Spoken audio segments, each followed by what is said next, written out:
manually remove the nasty little buggers. This is a huge, huge thing. Think of it as a crop of corn. You could have a crop dusters go over it to keep the critters out, or you could actually enter the rows of corn and remove some of the critters, which is going to be more effective more immediately. So don't hesitate to get your hands dirty, manually removing pests. Not a single pest that we have indoors is harmful to us. So icky, yes. Gonna bite you? Absolutely not. After we remove these, this will allow the greatest chance of success for beneficial insects. Some predators are reintroduced on a schedule of procreation time based on the infected pest. As for instance, spider mites have a life cycle of 3 days. In 3 days, a spider mite will go from juvenile to adult and lay eggs. So, to fight this, I put spider mite predators, things of that nature, every 3 days. I reintroduce the predators every 3 days to mimic the gestation period of the exact pest that I'm dealing with. So when people ask me, well, how often should I use this? What are you fighting? Follow the procreation period, the gestation period of that pest. You're going to win. Predator, as an example, 3 days for predator mites to attack your spider mites. 7 days for your nematodes to attack any larvae that are subterra, if you will, even if you're in hydro, below the surface. 14-day reintroduction time period for the wasps that attack caterpillars. This is more common if you're having leaf damage and things eating the actual product. And about 3 to 5 days for the wasps that attack thrips and aphids.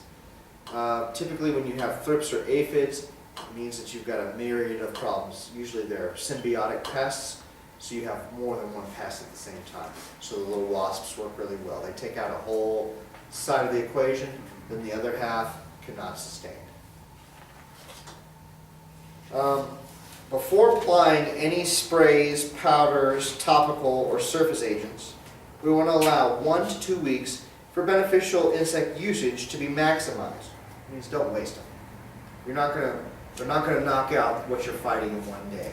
They're going to knock it out after having a week, having 2 weeks to get in there, dug in, fight the problem. So don't say, I spent $10 on these yesterday, they're not doing anything. We'll go ahead and spray.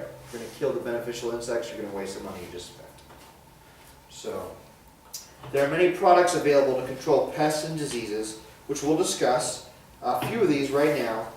And when we must use these, let us choose only the safest, natural, and organic products available. Remember, we're feeding our families and ourselves with these products. It'd be a shame to contaminate them, to make them anything less than the perfect, clean grade that they are. So, I think we're going to take a 5-minute real quick, 5 to 10, and then we'll come back. I'm going to go through all these products, and it'll be about the size of it. That's the printer. Awesome. Any questions? What about that doormat you were talking about? It looks just like a doormat, but you peel a piece of plastic off of it, and it's blue sticky. So you're like, sucks every bit of debris off your feet. That way you can walk right in without any concern for contamination. Do you guys sell that here? We do not. We do not have the sticky mats here. Sticky mat is typically found at a Best Buy computer type of a location. They're usually for clean rooms for computers. Oh, okay. Yeah.